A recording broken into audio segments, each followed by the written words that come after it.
everyone, welcome to today's video. I am Jennifer from GenW Arts. In today's video I'm going to do a small little painting with acrylic paints and do a little fun 3D element along with it. So let's get on with it. Before I begin the tutorial, I'll do a short explanation of the materials I've used in case you want to try it as well. So here we go. Firstly, I have been using a small 10 by maybe 15-16 centimeters canvas board. I don't have one here with me because I used the last one for this tutorial, obviously. And then I have painted it with acrylics. You can use any brand you want. In this case I used the Amsterdam standard series. One thing that might be handy to explain, because I only found that out myself with this piece. Like, I feel totally stupid that I didn't know what these little squares mean. Like, there are 3 different ones, like I hope it's focusing on it, like a half white and half black one and a total black one, and then there's a total white one. Apparently the total white one means that this one is the most transparent of all the acrylics. The black one means it is very, very opaque, and the half black white one means that it is in between the very opaque and the very transparent one. So yeah, you don't want to know. I've been wondering why I couldn't get my white very white with this one, since I've been using this one before I got a titanium white, which is very opaque, and then I just found out that this one was just very transparent. So yeah, in case you didn't know, you'll know now, because I found out very late myself. That's just for the normal painting part. And then I have been using my Irojiten tombow pencils to add final details. Oops! I think I've showed them before. They're super funly packed. I really like it. And now we move on to the materials needed for the 3D project. Firstly, you need wire. The best thing is to use aluminum wire because it doesn't stain, but I've used iron wire because, well, it does the job and it's a lot cheaper. So yeah, you'll need iron wire, and then you'll be needing glue. You can use any glue, but I use Fabri-tac because it's very strong and it doesn't yellow. It just stays nice, transparent and hardly visible. So that's my glue to go. And then you'd be needing a waxing light or whatever candle you want to use, and obviously a lighter to make it ablaze. And why do you need a candle, you wonder?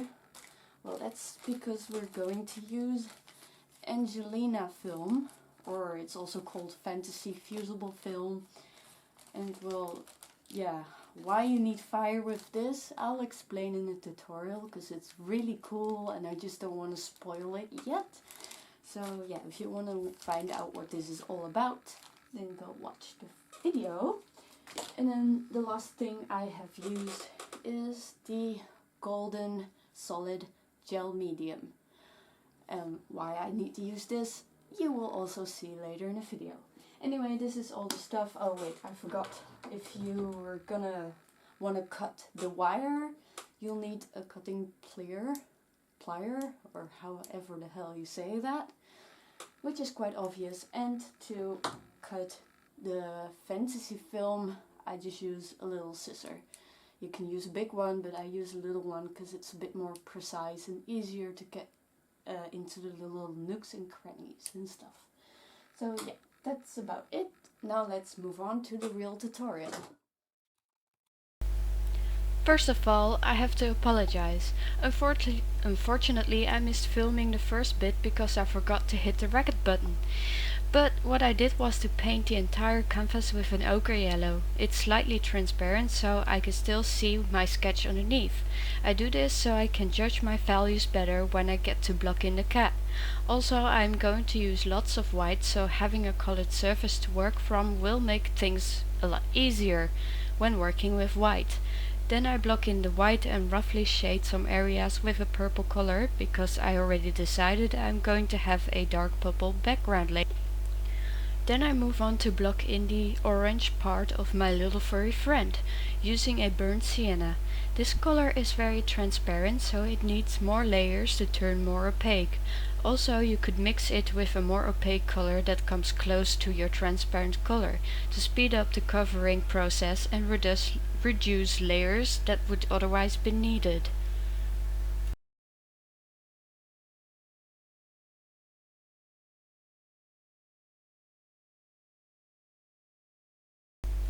I have mixed in a little of purple to add a bit of shadow on his left side, and then switch back to the burnt sienna to add some of that color to the shadow of his white neck and chest. Then I use the same mix of the burnt sienna and the purple to paint his eyelids and the shadows there. I'm also outlining the shadows on his nose and his mouth with this same color. Then I switch to a salmon rose to color the inside of his ears and add a tad of highlight in the lower eyelids, and then to shade the inside of the ears with the same purple I used before. I always liked to work with a small palette of colors, as you really don't need too many different colors to get a good looking end product. Before I go paint, I decide what base colors I need and then usually get some complementary colors to mix the base colors with or to use as glaze. Also, I make sure I get a nice balance of cool and warm colors so I can get nice contrasts. It never hurts to plan ahead a little, so it won't interfere with your workflow and can even save you some time. So now that I got my ad blocked in, it's time to give my background the desired color. This will help me further to decide on how strong I want my purple values to be on my main subject, but also how strong I want my whites. I am using a wider flat brush so I can block in this part faster. For the cat I have used mainly a round brush. Once all of my background is purple, I add more white at the bottom to get a bit of a misty fading out effect, just so it looks more dreamy, like the rest of his body is behind some fog, and it looks less like it was cut or sliced from under his chest.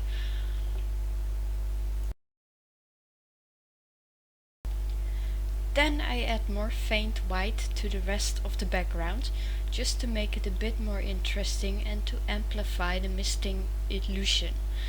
Then I thought it was all a bit too light, so I glazed a bit more of the darker purple on top to get a more depth in the background and at the same time make Ed pop a bit more and make him seem brighter. Then I repeat this process with a dark indigo blue, which I have made more transparent with a paint thinner. At the same time I'm glazing over the shadows of Ed with this dark indigo blue to make them appear more deeper against the white. I really love how the paint thinner seems to make colors more vivid. I always used to thin my acrylics with water, but since I started using paint thinner, I can clearly see how much better that works. With colors seem to get a bit dull, but with paint thinner, colors seem to become much more vibrant.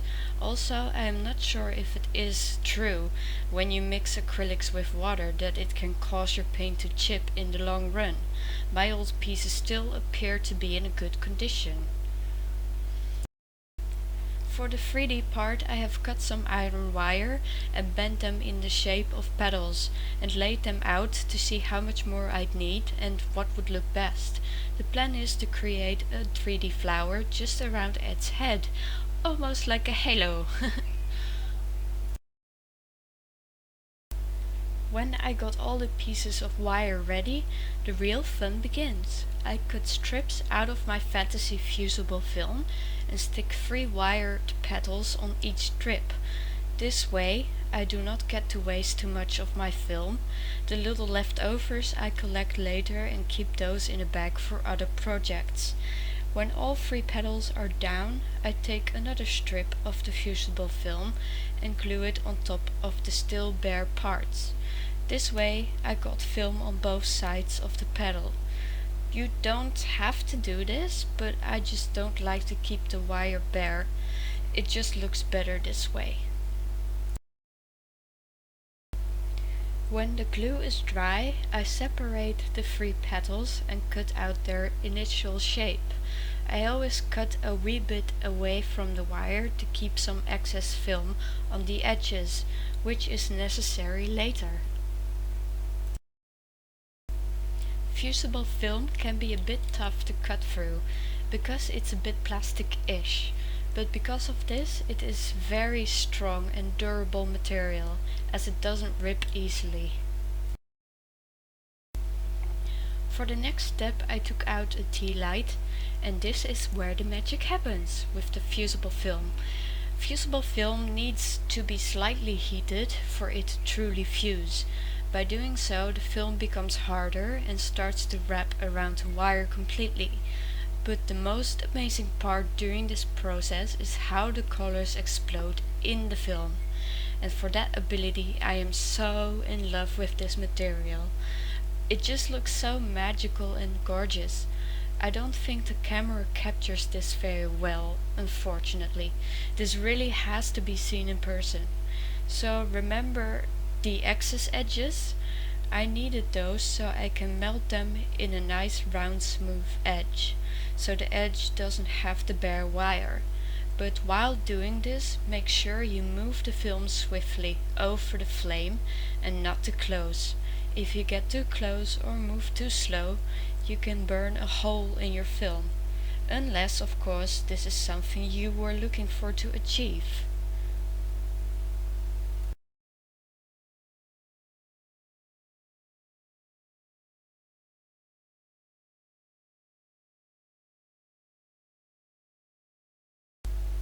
Here's the process again, but in real time, so you can see more accurately how I move the film over the flame without burning it.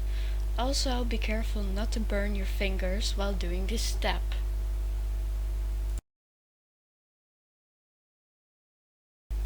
Maybe you can tell a bit from the video how colorful this stuff is once heated.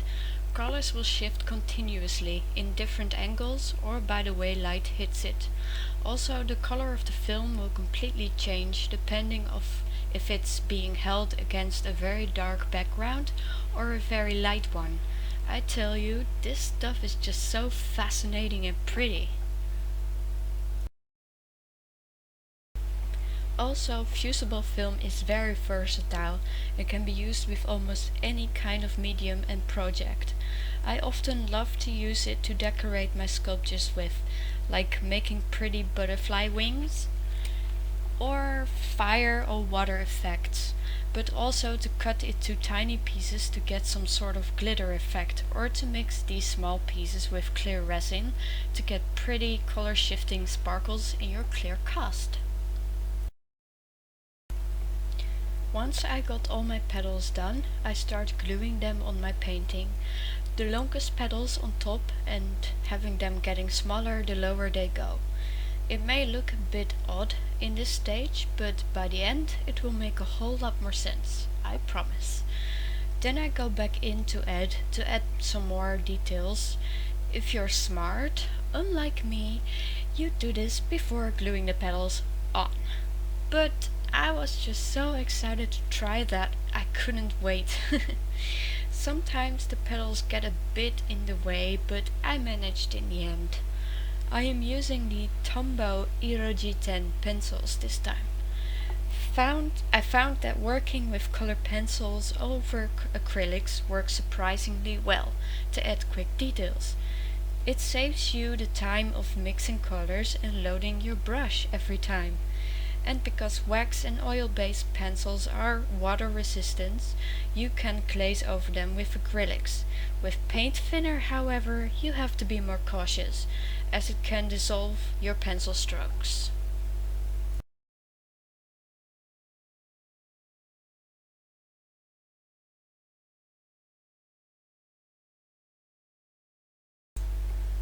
To add a bit of texture to the shadow parts, I am using a indigo blue pencil.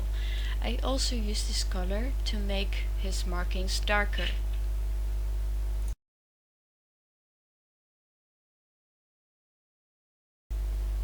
When I texture his white neck and chest, I lower the density by drawing lesser of the dark blue hairs and further apart. This way you get a subtle hint of fur texture and shading, and the whitest parts still remain white. Then I am using a white Prismacolor to draw some white hairs. I am using a Prismacolor because there is no white among my tombows. The Irojiten are a wax-based pencil but are a whole lot harder than the most other wax-based pencils. This allows for them to keep a sharper point and longer, and thus need less sharpening. They have nice pigmented colors, but sadly there is no real information about their light fastness to be found. I asked Tombow a while ago, but even they don't know because they never got it tested officially, at least at that time.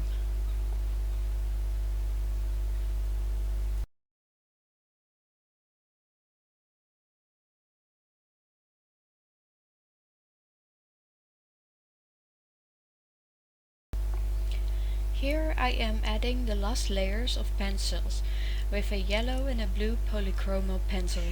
Again, because I did not have these colors in my Irojiten set.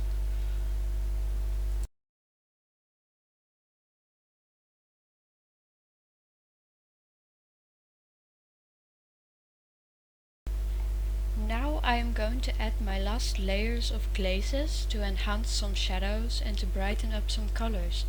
As you can see, because I am using paint thinner, the pencil bits dissolve a bit. But if you wipe your brush and use the paint thinner sparingly, there should be enough left of the pencil strokes after. To add a bit more contrast, I'm going to glaze a bright red over the shadow parts and at the same time make his nose and orange hoodie more vivid. Again, I am using paint thinner to make my red glaze, and again my pencil bits are fading, which is totally okay in this case, because in shadows fur texture is often less obvious. Also, if the fur texture would be equally strong everywhere, it would cause for your animal to look unrealistic, flat and potentially boring. So don't worry if some details get lost. If they are really important to your piece, you can always add them again later, when the glaze has dried.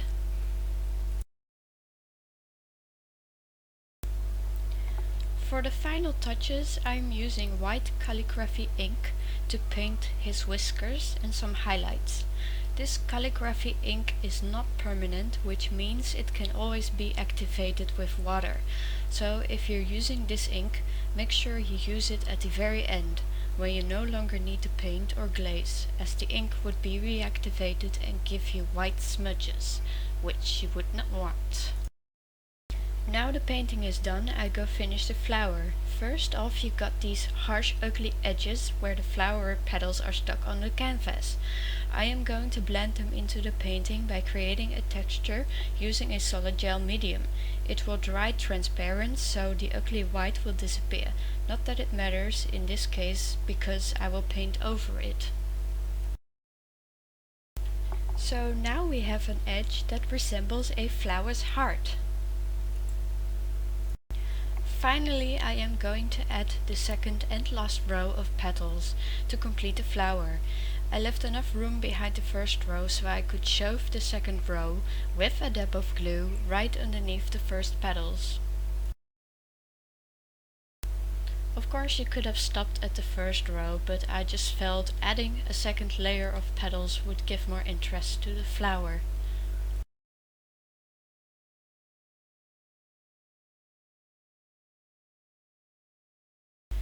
Now the last thing to do is to paint over the hardened gel to really create the illusion of the petals sprouting from the painting, leaving hardly any trace of them being glued on. And for the final touches, adding some splatters with metallic paint in a circular shape to add some interest in the lower part of the painting. I am also adding a bit of metallic paint on the heart of the flower, just to make it a bit more shiny and interesting.